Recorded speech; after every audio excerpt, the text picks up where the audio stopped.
Welcome to Face Values, the podcast where we peel back the layers of cosmetic surgery and skincare to help you understand how your skin is aging and what you can do about it. I'm Dr. David Jack. I'm a cosmetic doctor and skincare brand founder.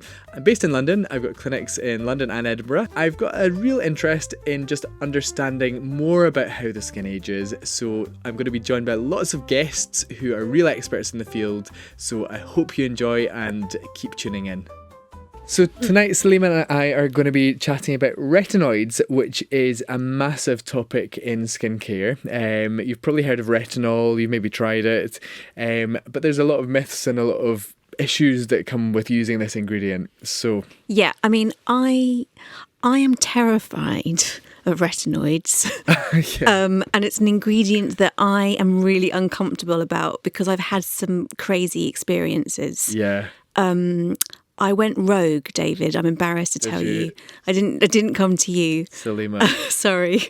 And okay. I got myself on a very strong retinoid-based cream.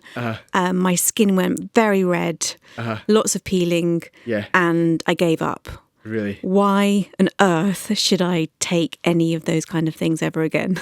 Well, retinoids are probably one of the most effective ingredients in skincare. Mm-hmm. They have numerous effects. So basically, retinoids are a class of ingredients in skincare that are related to vitamin A. Okay. And vitamin A is a molecule that goes into all of the cell types that it touches and then affects DNA transcription. So it affects protein production essentially in the skin. And the proteins that it can affect production of include things like melanin, collagen, elastin, all the immune functions of the skin as well. So it does pretty much everything and affects all of the things in your skin from a beneficial point of view.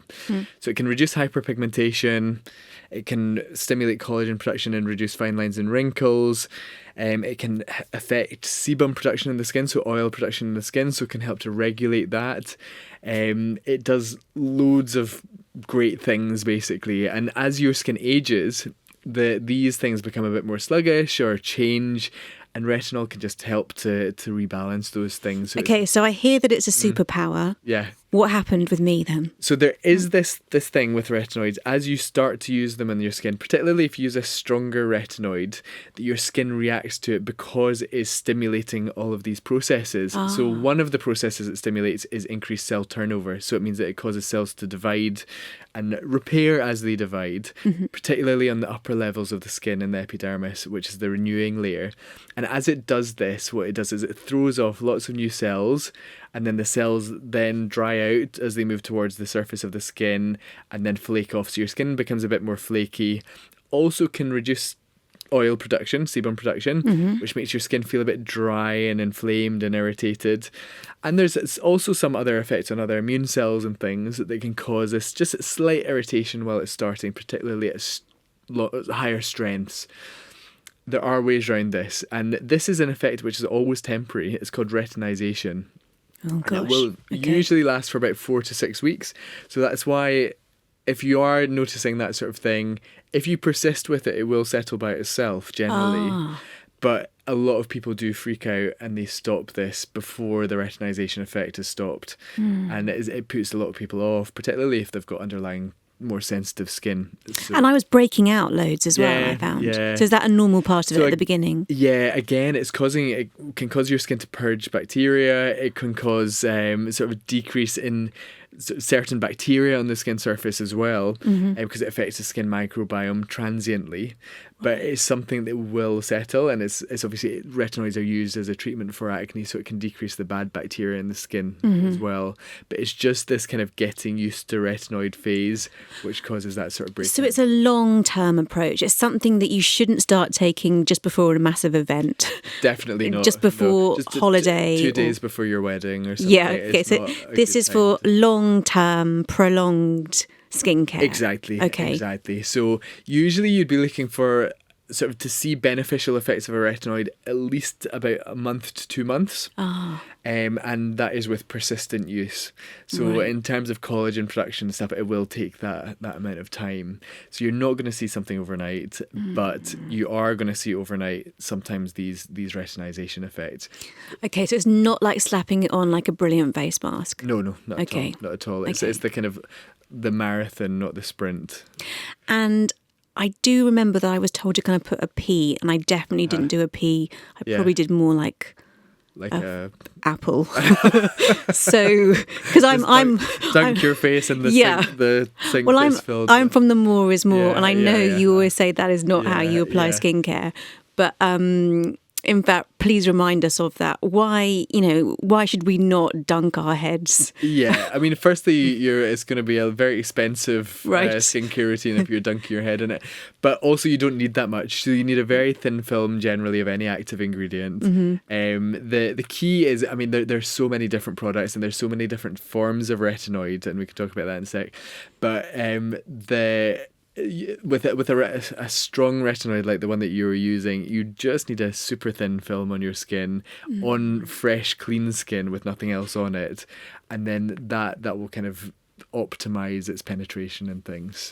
Can I also use things like vitamin C or other serums if I'm using something that strong? You can, not necessarily at the same time. Okay. So generally speaking, you would use vitamin C in the morning. Retinoids you tend not to use in the evening because certain retinoids can be inactivated by UV light from the sun. So it tends to be the more kind of the weaker retinoids and things like that, not necessarily tretinoin, which is the prescription strength. But when you go out in the sunshine, the molecules will just break down and they won't be as effective. So we generally use that at night time and then reserve the vitamin C, niacinamide, all of these sort of ingredients for the morning, and then your sunscreen during the day. Because the other thing about retinoids is that they do make your skin a bit more sun sensitive because they reduce melanin production, which is the protective protein that blocks UV rays. So it's kind of like, it's the Gina Ford of skincare. It's a kind of it's the hardline parent of skincare. Exactly. Yeah. Exactly. Yeah. They're doing it. It's doing it for your own good. Yeah. Exactly. But you've just got to kind of grin and bear it for the first phase. However, there are ways around that. Good.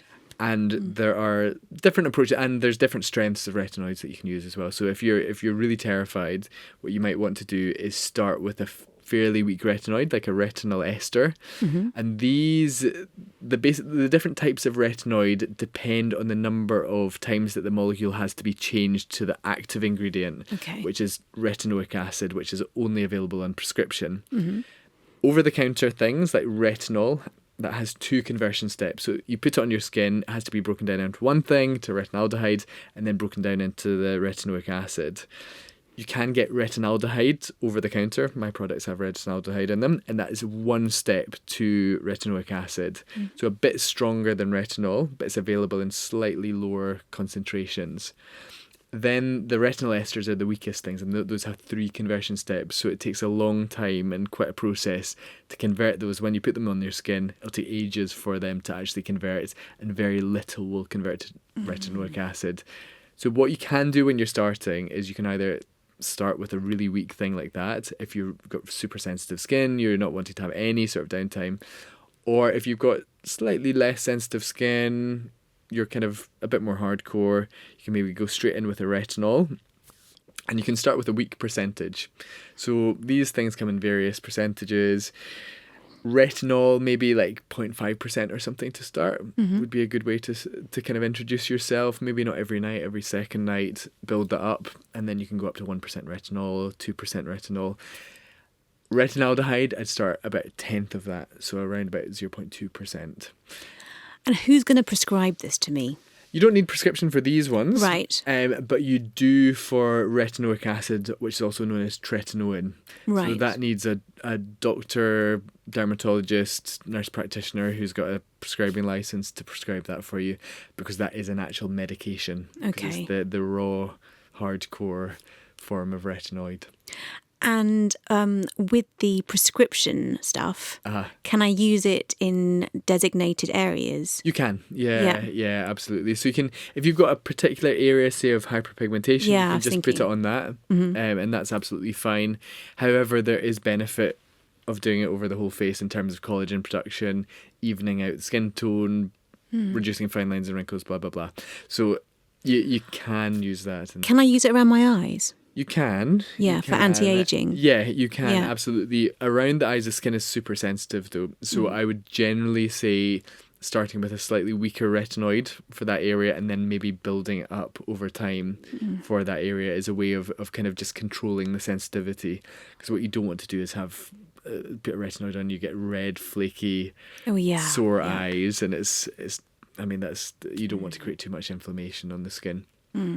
I think actually retinol or retinoids are the broccoli of skincare. You've got to eat your broccoli. You've got to eat your broccoli, yeah. Right. Definitely. Yeah. Above a certain age, you've got to eat your broccoli. Yeah. Otherwise, you're just going to...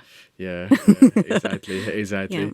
So, retinoids essentially great for your skin. There are different ways to start them. As I said, either starting from a weak retinoid and building up. Great. Or if you're going to start with a stronger retinoid, then maybe phasing it in gradually. And there's a few ways of doing that. Firstly, starting off maybe once a week. And then building that up to twice a week the second week. But really, even once a week, that's worth doing? It's worth doing it from the point of view that you can you're building up the stamina, I see. Yeah, exactly. And then once you've done twice a week, 3 times a week, every second night, and then every night after about sort of 4 or 5 weeks. And that's a way of kind of managing this retinization effect. Another way of doing it is by diluting it a bit with a moisturizer. So blending a stronger retinoid with your general moisturizer. And then you can use it, the amount that you blend can increase over time until you're using just the pure retinoid and you're not blending it at all. And you would do that again over a course of a couple of weeks. So it kind of cushions it. Exactly. Right. Exactly. Yeah. So that's the alternative. With prescription retinoids, I would always say to do one of those 2 methods. If you're doing it from a kind of anti-aging, collagen stimulation point of view. If you have acne, it's maybe a different story, and that would be maybe managed slightly more aggressively. Brilliant. Thank you. Yeah. So that's it. And then the other thing about retinoids is just ensuring that you wear a sunscreen every day. Oh, yes. That's the key. And as you've said to me before, forget your SPF 5, Salima. Yeah, it's SPF 50. 50 plus. Yeah. Okay. Yeah, exactly. It's got to be a broad spectrum cover. Okay. Cool. Thank you. So that's retinoids in a nutshell. If you have any questions about retinoids, then I would always recommend seeing either a cosmetic doctor, dermatologist, or nurse practitioner. It's good to be guided through this process by somebody who knows what they're doing and what to expect, because it can be a bit freaky at times when your skin is kind of you feel like it's reacting when it's actually quite a normal thing that's happening to your skin as it's retinizing. Thanks for listening to this podcast. We've got more nuggets coming in other episodes. If you are interested in learning more about the skin, then don't forget to subscribe to this podcast on whatever platform that you listen to your podcasts. Thanks for listening. You can get in touch with me at Dr. David Jack on Instagram or my website, drdavidjack.com.